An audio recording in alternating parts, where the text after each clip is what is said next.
सत्ता छीनने के बाद तिलमिलाई भाजपा। बिहार के सीएम नीतीश कुमार के काफिले पर भाजपा हामियों का हमला। जब तक किसी राज्य में बीजेपी की सरकार रहती है, भारतीय जनता पार्टी को उस रियासत में किसी करप्शन और लॉ एंड ऑर्डर का कोई मसला नजर नहीं आता।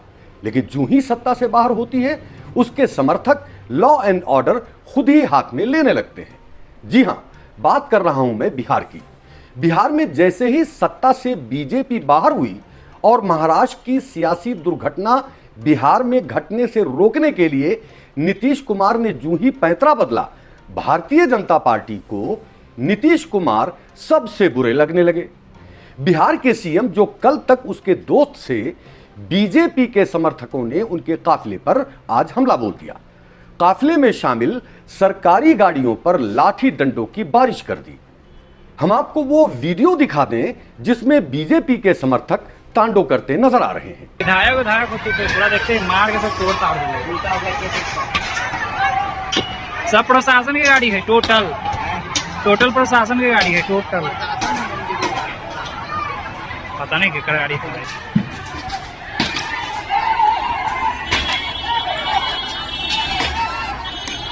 कहा जाता है कि अगर किसी दोस्त से दुश्मनी हो जाए तो इस हद तक कड़वाहट पैदा ना करो कि फिर कभी आइंदा गले मिलें तो शर्मिंदगी हो। बशीर बद्र का इस टॉपिक पर एक शेर याद आया जो मैं आप लोगों को भी सुना दूं कि दुश्मनी जमकर करो लेकिन ये गुंजाइश रहे, दुश्मनी जमकर करो लेकिन ये गुंजाइश रहे, जब कभी हम दोस्त हो जाएं तो शर्मिंदा ना हो। लेकिन भारतीय जनता पार्टी के यहां ये उसूल नहीं है। वो सिर्फ अपनी दुनिया में रहना चाहती है। जब तक दोस्त थे ठीक था, लेकिन नीतीश कुमार ने जो ही बीजेपी के दरपर्दा सियासी पैतरे से पहले अपना पैतरा खेल दिया तो वो बीजेपी के लिए सबसे बुरे हो गए। बीजेपी समर्थकों ने एक स्टेट के सीएम की गाड़ी पर हमला किया है। लाठी डंडों से उनकी गाड़ी और उनके हमरा सरकारी गाड़ियों पर लाठी डंडे बरसाए हैं। यह समझना चाहिए कि एक रियासत का सरबराह उस स्टेट का मुखिया होता है। उसकी गाड़ी पर हमला करना और लॉ एंड ऑर्डर को हाथ में लेना इंतहाई गलत करतूत है।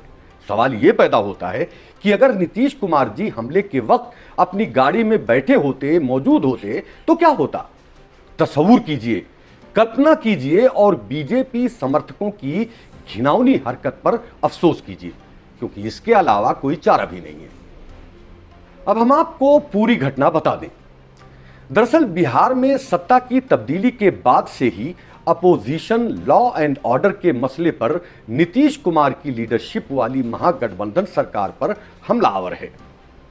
बिहार की राजधानी पटना में हिंसा पर उतारू भीड़ ने सीएम नीतीश कुमार के काफिले की गाड़ियों पर हमला कर दिया। भीड़ ने सीएम के काफिले में शामिल गाड़ियों के शीशे भी तोड़ डाले। इस घटना के वक्त सिर्फ मुख्यमंत्री की गाड़ी का काफिला गुजर रहा था। यह तो अच्छा हुआ कि मुख्यमंत्री नीतीश कुमार उस वक्त काफिले की किसी गाड़ी में सवार नहीं थे, मौजूद नहीं थे। बताया जाता है कि यह वाकया पटना के गौरी चक थाना इलाके के सोहगी मोड़ के करीब पेश आया। इस घटना में सीएम कुमार की गाड़ियों के काफिले में शामिल कुछ कारों के शीशे भी टूट गए और 3-4 गाड़ियों को भारी नुकसान भी पहुंचा। इस वाकये ने स्टेट में कानून व्यवस्था पर सवालात खड़े कर दिए हैं।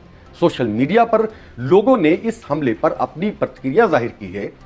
यूं तो बहुत सारे लोग अपना रिएक्शन अलग अलग सोशल मीडिया प्लेटफॉर्म्स पर दे रहे हैं, लेकिन हम आपको कुछ लोगों का रिएक्शन यहां बता देते हैं। न्यूट्रल काका लिखते हैं, अरे भाजपा को सत्ता दे दो, अगर शांति से रहना है तो, नहीं तो दंगा होना निश्चित है। पत्रकार संजय शर्मा लिखते हैं, नीतीश कुमार की गाड़ियों के काफिले पर पटना में हमला हुआ है, गाड़ियों के शीशे टूट गए। यह अच्छी बात है कि उस वक्त नीतीश कुमार गाड़ी में मौजूद नहीं थे। यह सही नहीं है।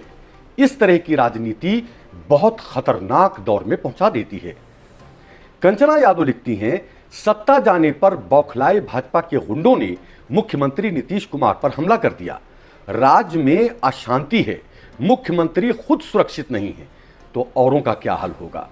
जंगल राज आ गया है, इस तरह की हेडलाइन दिखाने के लिए गोदी मीडिया को पर्याप्त मात्रा में कंटेंट मिल गया है।